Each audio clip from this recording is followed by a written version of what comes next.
Hi, I'm Destiny Delgado. Hi, I'm Luke Kirkland. And I am Andres Castellanos. So today we're going to be talking about sex trafficking. Specifically right now we're going to be discussing a brief overview of it. So sex trafficking involves the transportation of women or children to another location for the purpose of sexual exploitation and slavery. Usually victims are forced to exhibit sexual behaviors or perform sexual services to customers supplied by the traffickers. Yeah. So we all gathered 3 different articles that we chose. And we're gonna go more in depth about this because it's a very it's a topic that's not really talked about. I feel like it's kind of hidden, like in the news a lot, and people are kind of overviewing it. So if you want to start off with your article, Destiny. Okay, well, I myself actually had 3 articles. The very first one I wanted to talk about was one in China, and traffickers in China were taking women as in 9-year-olds to like 29-year-olds. So they're super young. Even sometimes in other countries they could be 1-year-old like children, and they're taken and used and raped and abused. Yeah, so specifically in China, these North Korean women are coerced and sold to traffickers, and they're taken to brothels or like prostitution houses, and they're usually sold for $4.30 in US currency. What would be a brothel? Brothels, it would be a place for prostitution or just hard labor or both. Jeez. They like work without pay. I want to start by talking about like politics between the Japan and the U.S. and how it was a little bit before 2015. The United States has actually started to censor Japan because they failed to, and I quote, halt the trafficking of women and children for sex and for ongoing conditions of forced labor within a government-run training program for non-Japanese. So basically, the Japanese were taking anybody who wasn't Japanese and forcing them to forced labor, or, for example, we were talking about sex trafficking. And the U.S. started to poke at this and really try to get them to do something about this. Urging the government to enact a comprehensive anti-trafficking law and offer specialized cares for victims. Lately, around 2015, a trafficking report said that significant efforts were made by Japan to make the U.S. happy, meeting minimum standards, only enforcing 1 or 2 laws, however. And the U.S. Said they still are failing to fill key gaps in the law and facilitate the prosecution of traffickers. God, that's pretty crazy. It's kind of sad. So there's still a lot of push from mainly the U.S. to have places change, but it's surprisingly hard. Yeah, because places like Germany, prostitution is legal there, but only if you're actually paying the prostitutes, which, sex trafficking includes not paying the prostitutes and abusing them, and so there's this, I quote this Professor Hazel Watson. He's a guy in the Netherlands who actually wants to stop prostitution in New Zealand. He wants to get the law to be passed. And he quoted, "Sex trafficking does not just exist because its victims are vulnerable. It exists for the demand for commercial sex that the sex traffickers can exploit and profit from." So I feel like the sale of sex actually encourages the sex traffickers to kidnap these young ladies, which is pretty horrific. But I don't know, basically they're led by the money. That's mostly the main. Yeah, actually, another article that I read,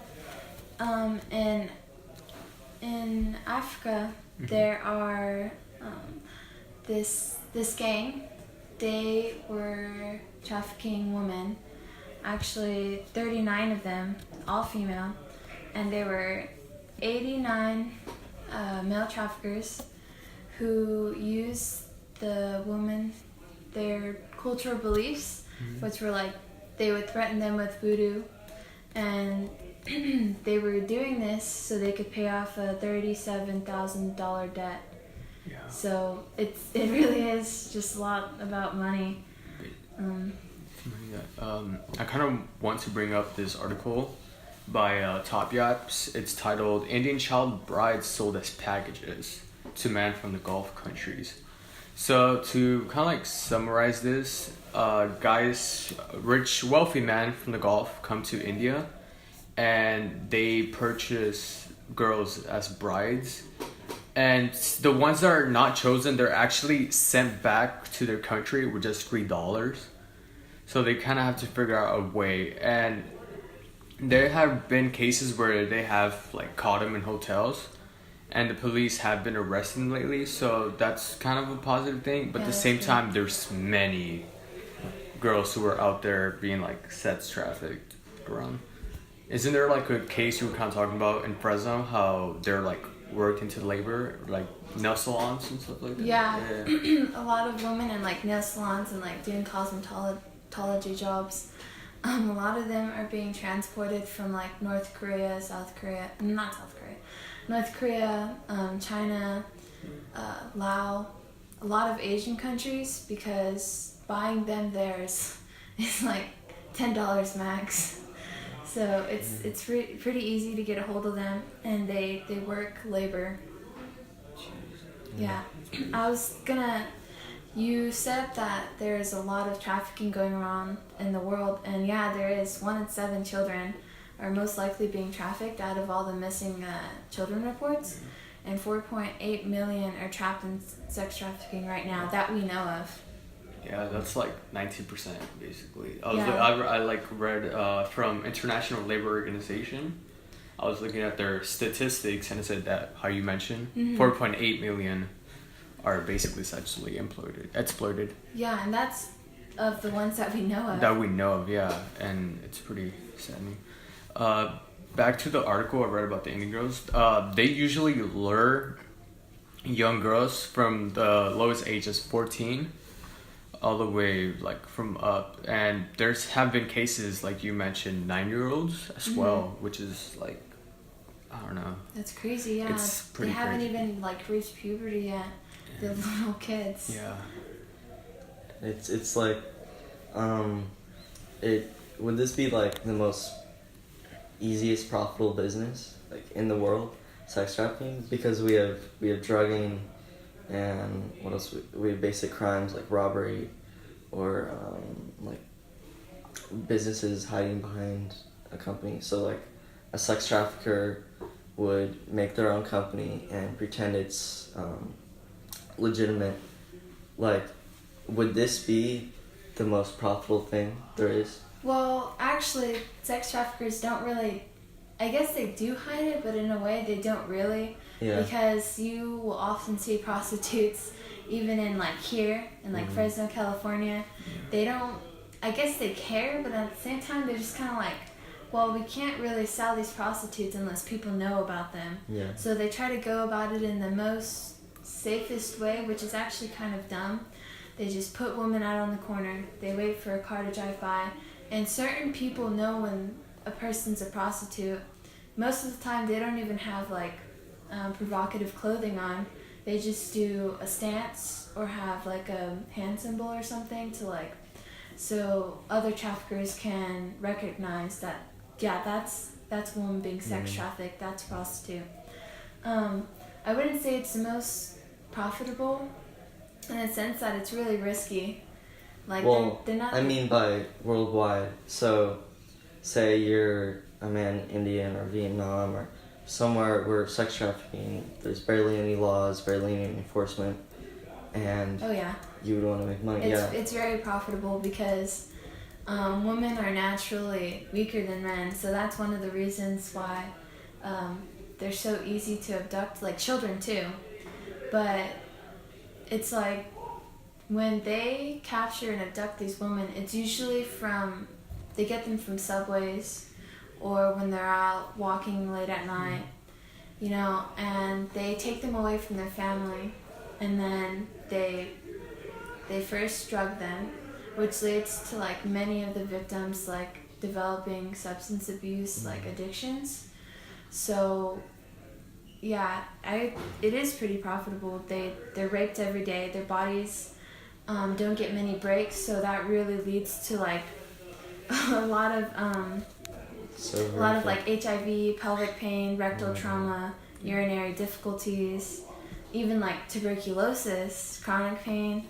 There's a lot of stuff that like happens when they're being held captive, and it's not just like physical scarring that they have, it's also mental. Like, can you think of being held captive most of your life? Some of these women stay in sex trafficking for 10 years, and even the ones that stay there for like a week, they have PTSD, they have depression, anxiety. I have statistics like depression, anxiety, and PTSD were reportedly higher in like women by 78% than in men, which is 40%. And that's not to say that the men aren't being as trafficked. It's to say that the women are a lot bigger target because you're men. A lot of them are straight. They're heterosexual. They don't want to rape a man. They want women. So that's why the statistics are higher with women.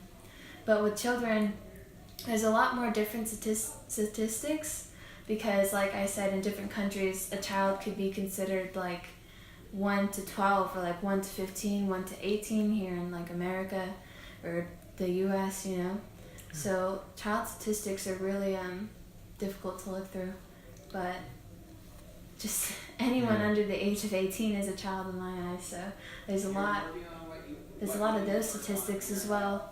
Yeah. I was reading another article called DoSomething.org. And sex trafficking or human trafficking is actually like the third most like illegal profitable business internationally. They bring in 32 billion every year that we know of, basically, which is so much. They're right behind illegal drugs and arms trafficking, which is two pretty profitable like legal industries in the world. And there's like between 14,500, 17,500 that are trafficked into the US each year. And that's just the US. I didn't realize how huge it was because of like these numbers and then the prices you were talking about. Yeah, they just get any woman or child they can find, and they're just like, they don't need to sell them at such a high price. Well, actually, in like America, they're a lot higher because they have strict rules here, you know what I mean? Yeah. But in like Asian countries, everything's pretty cheap, and there's abundance of children just walking around playing in the streets, and there's an abundance of like weak women, and they don't want old women, but they'll take their children and they'll just kidnap them and they'll keep them in undesirable places, to say the least.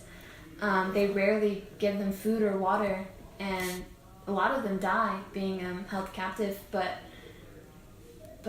the captors, the traffickers, don't want that to happen, so they usually will provide a quote-unquote doctor, which, when a woman gets pregnant, they'll have botched surgeries, botched abortions. Their bodies will be like ripped from the insides because the doctors who these traffickers are hiring aren't actually certified. So they get like black market doctors and stuff like that. And that's usually how a lot of the women die, by trying to perform an abortion themselves, or a doctor doing the abortion, or just there's a number of things. And to talk about a more specific subject, there's a happening of sex trafficking here in New York. Of course, there's obviously lots and lots. This is just one of the more extreme cases. A man, Keith Rainier, he's 58. He was charged with being the leader of a sex cult and ordering numerous women to have sex with them, burning them with his initials and forcing them to have a terrible diet near starvation. If I can interrupt for a second, how did he, begin this? How did it start? It doesn't have much detail, but it probably started from one woman and just grew and grew. Oh yeah, I was reading that these teenagers or like young ladies were kind of lured in, kind of like a sorority. Yeah. I don't know. Yeah. Oh, sorority. Yeah. Thing. Okay. Yeah. Yeah, one of the testifiers, Cy Levy, 32-year-old British woman. Mm-hmm. Yeah. So you're saying.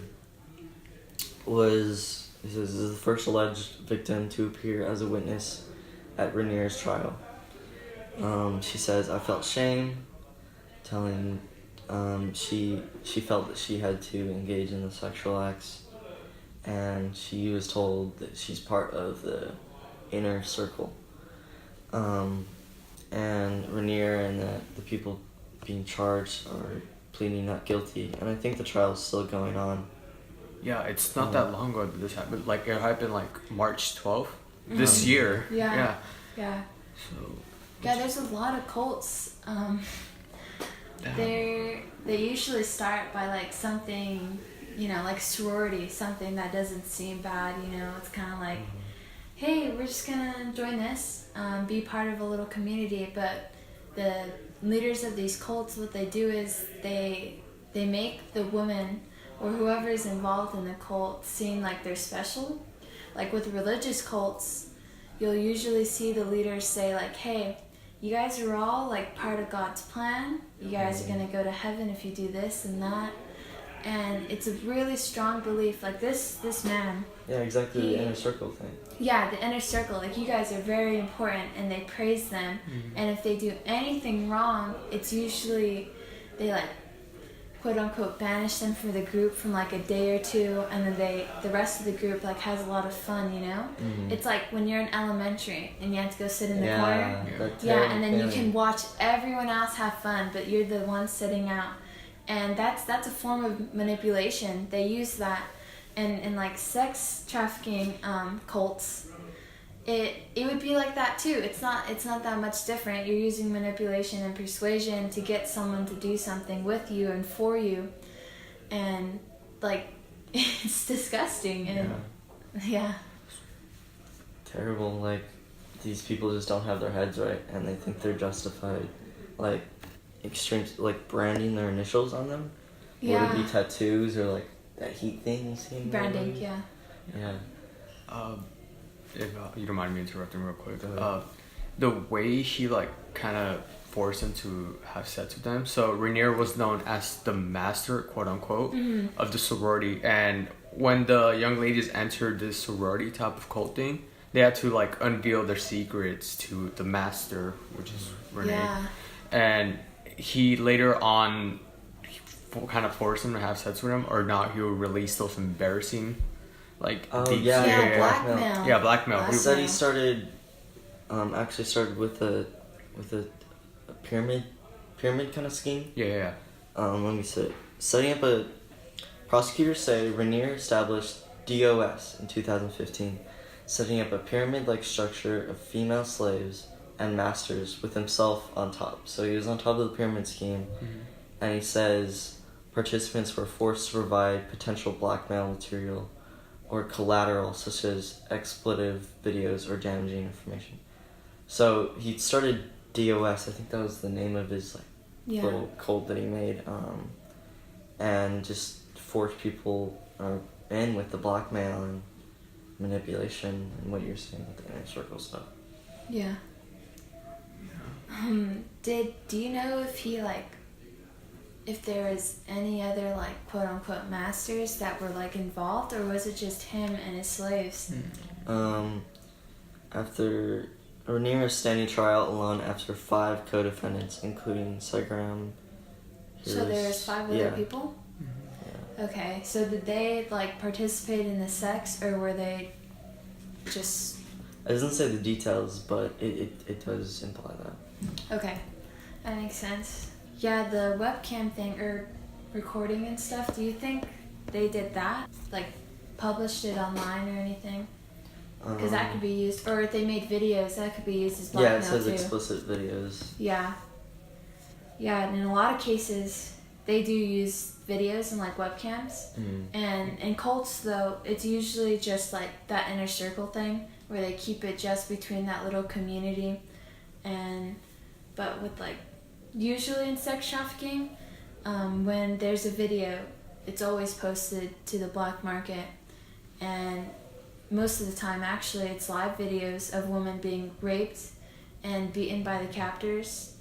In like extreme cases, it's like they're being killed, like decapitated, having an abortion with the doctor like on live Webcam type. Yeah, it's terrible. It's really disgusting stuff. Yeah. And a lot of people that like go on the internet, they like see that stuff and they're just kind of they're not sure what to do. In a lot of cases, there's not much you can do. Yeah, it's sort of like there's so much of it, and there's not much going on to stop all this all over the world, and it's really disappointing. And like for example, one of our biggest triumphs, the U.S., was getting rid of slavery, and this is sort of what slavery is. And, it's definitely.